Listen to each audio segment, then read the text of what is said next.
Hello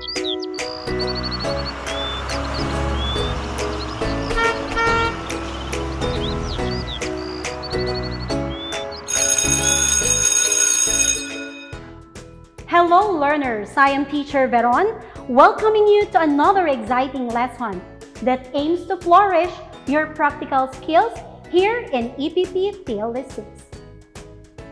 First, let me ask you a question.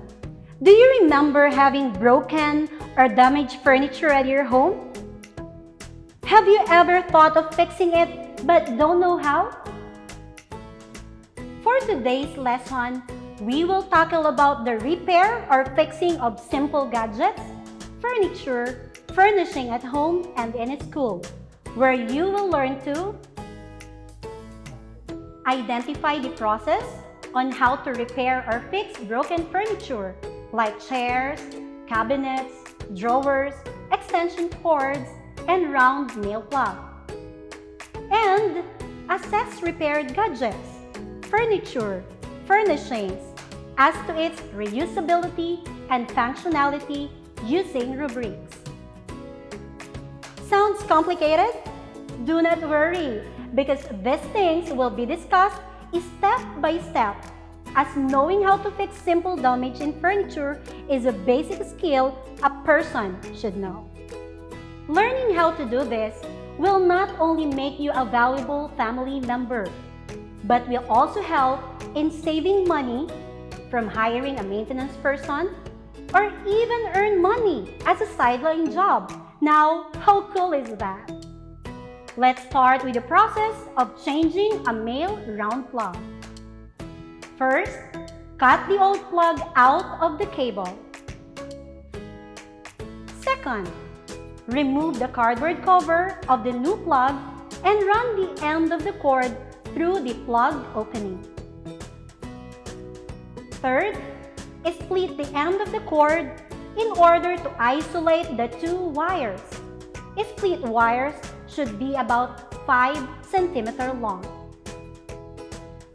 Next, create a knot for the underwire. This will prevent the rope from being pulled out. Remove 1 1/4 cm of the insulation from each wire. Twist the tiny wires at each of the exposed ends. Next, loosen the screws of the binding post. Wrap the twisted wire around each screw in the direction of the screw. Wrap only one wire around each screw. Afterwards, tighten the screws and cut the excess wire. And lastly, put in a cardboard cover to cover the screws and end wires. Easy, right? This time, let's move to changing worn-out wires.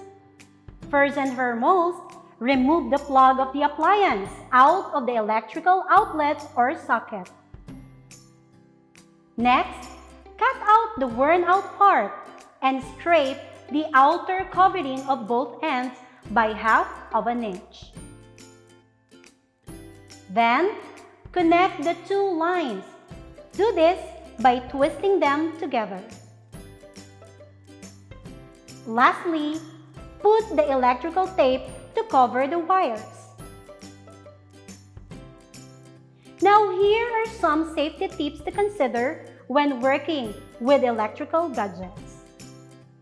Make sure there is no power in the light fixture that you are working on.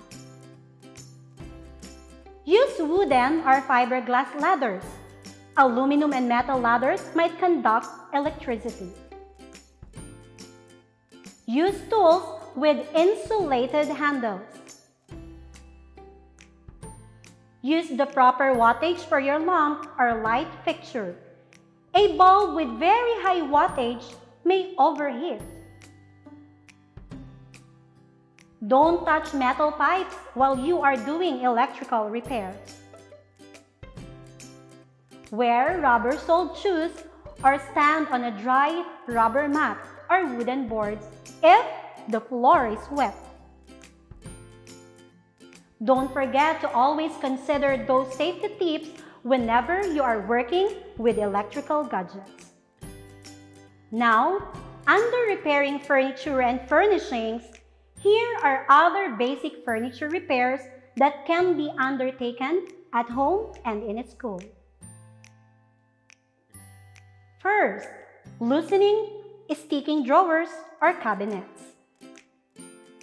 Second, repairing wooden legs of chairs. And last, changing the fabric of a seat cushion. Let's see how to loosen sticking drawers or cabinets. First, loosen with light cleaning and lubrication. Second, use ordinary soap on the sides, slides, and bottom side rails for wood. Next, for the kitchen and bathroom, where there is moisture, a soap solution can be used, but for a short period of time only. Lastly, rubbing a candle on the railing can also loosen the drawer or cabinet. Now, let's have the steps on how to repair wooden legs of chairs. First, you must check the chair for loose nails or screws. Then replace the damaged nail or screw using a hammer or screwdriver. And finally, remember to check if the legs are of equal length. Now, for the last one under repairing furniture and furnishings, let's find out how to change the fabric of a seat cushion. First, check if the fabric of the seat cushion was stapled. Second, remove the staples with a staple remover or screwdriver to loosen them. Next, cut the fabric and change the fabric to a new one. Finally, staple the new fabric to the seat cushion. Now you already have an idea on how to loosen sticking drawers or cabinets, repair wooden legs of chairs, and change the fabric of a seat cushion.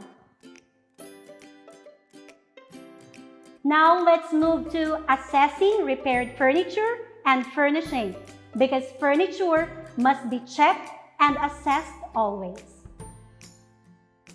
Here is the sample rubric for assessment. It is marked excellent when you use appropriate and complete materials, followed procedure correctly, and if the repaired item was attractive and neatly done.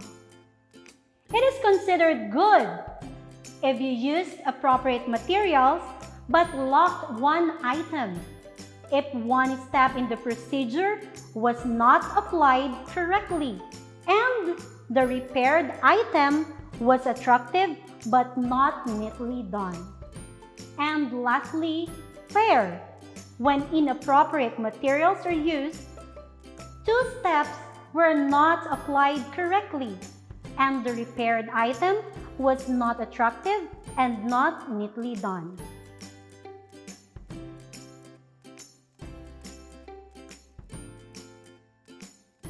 Sounds difficult? Don't worry, because in the following slides, I'll inform you how repairs being undertaken can still be improved by applying additional design or finishes. The word finish in woodworking usually describes a final surface treatment that necessarily protects the wood and enhances its appearance.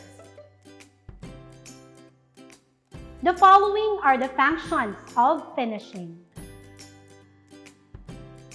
First is protection. The furniture surface will be protected against destruction, such as warping, cracking, shrinkage, and swelling. Next is decoration. The transparent finish brings out the natural beauty of the product, emphasizing the grain texture and its brilliant color. The third is sanitation. A well-finished product can easily be cleaned. And finally, salability. Yes, you can be able to sell. Product salability depends on the pleasing functional design and attractive appearance. Now that you already know the purpose of finishing, let's move to the types of finishes you can apply. There are 5 types of finishes in this lesson.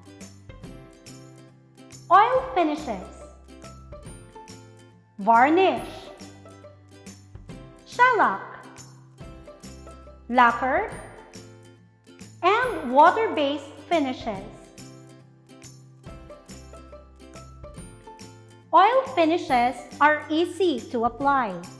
Examples of this are linseed oil and tung oil. They do not build up to a thick coat like varnish.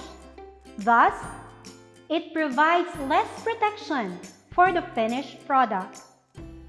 Varnish is the most commonly available finishing material in the market, while shellac is not as durable as varnish.